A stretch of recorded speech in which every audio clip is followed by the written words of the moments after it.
Avez-vous jamais entendu parler de l'économie néoclassique ou encore de l'équilibre général des prix? Je parie que la plupart ont répondu non.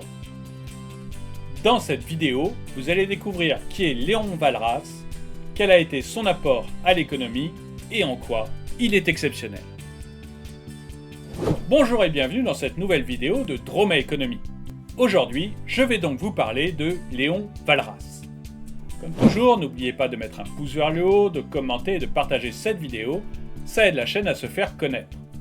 N'oubliez pas également de vous abonner et de cliquer sur la cloche pour être prévenu lorsque je sors une nouvelle vidéo.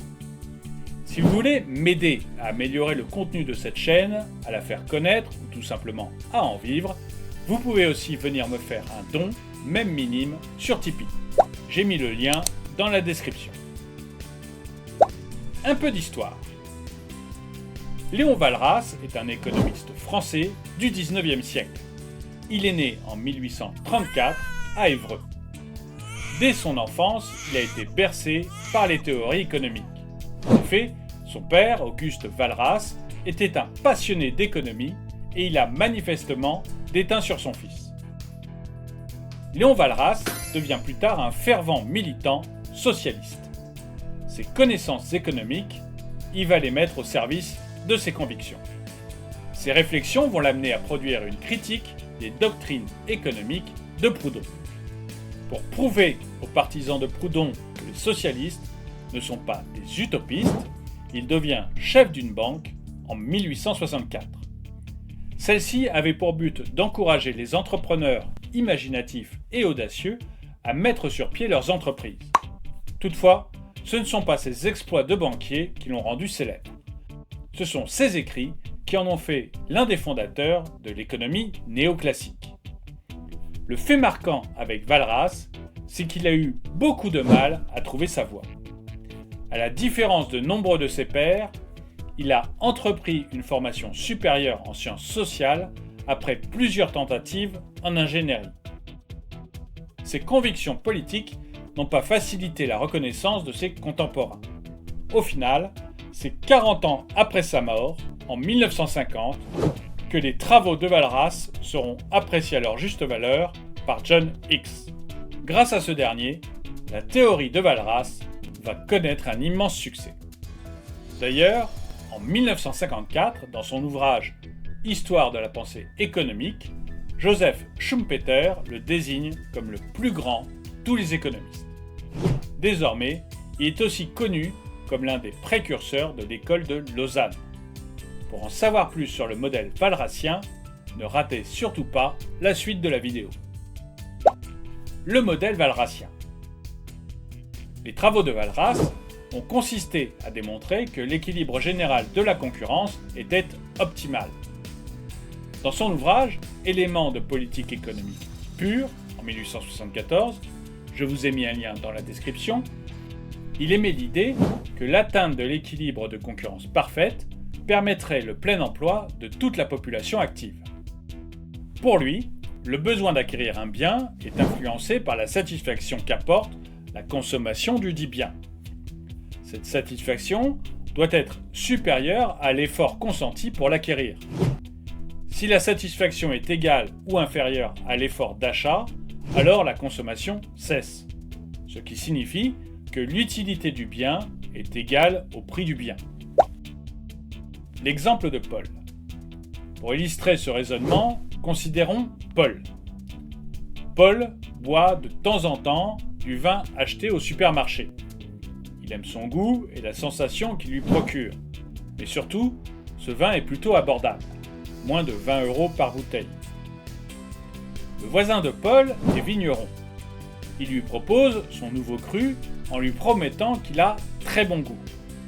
De plus, ce nouveau cru a aussi un prix plutôt modéré, 25 € la bouteille. Si Paul fait l'effort de dépenser 5 € de plus et que ce vin s'avère digne d'un très grand cru, il sera heureux de son investissement. Il le renouvellera très probablement.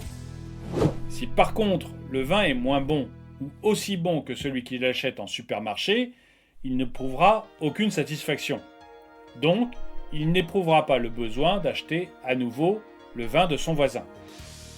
Dans la suite de son raisonnement, Léon Walras décrit le fonctionnement de l'économie à partir du moment où tous les consommateurs égalisent l'utilité de biens avec le prix. Pour cela, il réalise des équations mathématiques représentant l'autonomie des consommateurs face à la libre concurrence des entreprises.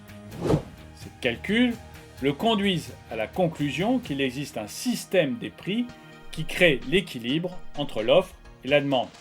C'est cela l'équilibre général de Walras. La traduction de la pensée de Walras a introduit un personnage incontournable dans le modèle d'équilibre général de l'économie. Ce personnage, c'est le commissaire-priseur. Pour beaucoup d'auteurs, dont Paul Samuelson, le commissaire-priseur est celui qui annonce les prix des biens sur le marché. À côté, des agents font des offres et des demandes pour les marchandises présentées. En fait, beaucoup d'auteurs se représentent ce marché comme une salle d'enchères. Dans cette salle, un nombre limité d'agents ont des marchandises à offrir. Et en face, d'autres agents sont présents pour acheter ces biens et vendre les leurs. Au milieu, un autre individu, le commissaire-priseur, a pour fonction de fixer les prix de toutes les marchandises proposées et de l'annoncer aux agents. Ces derniers devront ensuite décider quelles marchandises offrir au prix annoncé et quelles marchandises acheter à ce prix. Ce processus se tient ensuite jusqu'à la fin de l'enchère. Cependant, dans l'œuvre originale de Walras, il n'évoque pas le commissaire-priseur responsable de réglementer la concurrence pure et parfaite du marché. Léon Walras évoque uniquement les agents. D'ailleurs, il précise que pour que la concurrence soit réellement pure et parfaite, le nombre des agents doit être limité sur chaque marché. Pour Walras, les prix sont énoncés par les agents eux-mêmes. Ceux-ci enchérissent sur les prix des marchandises à échanger jusqu'à ce qu'ils trouvent un équilibre qui convienne à la fois à l'offreur et au demandeur. Tant que l'équilibre n'est pas atteint, les agents revoient le prix au rabais. Ce qu'il faut révéler de cet échange, c'est le caractère public du prix. C'est même cet élément qui a apporté le malentendu de la traduction. Car Walras indique la fixation du prix en utilisant le mot « crier ». Le prix est donc crié pour que tout le monde puisse l'entendre et le négocier. Walras décrit deux types d'échanges. Dans un premier temps, l'échange pur. Il correspond au troc d'une marchandise contre une autre. Pour lui, tout individu est susceptible de faire lui-même des enchères. Puisque tous ne peuvent se rendre sur le marché, l'individu peut passer par un agent auquel il remet un ordre écrit contenant les valeurs attendues pour ses marchandises et la quantité de marchandises qu'il est prêt à obtenir en échange. Ce marché s'apparente à la bourse, en ceci que si l'offre est supérieure à la demande, la valeur du bien doit baisser. Si l'offre est inférieure à la demande, la valeur du bien augmente automatiquement. Et si l'offre est égale à la demande, on obtient une valeur d'équilibre.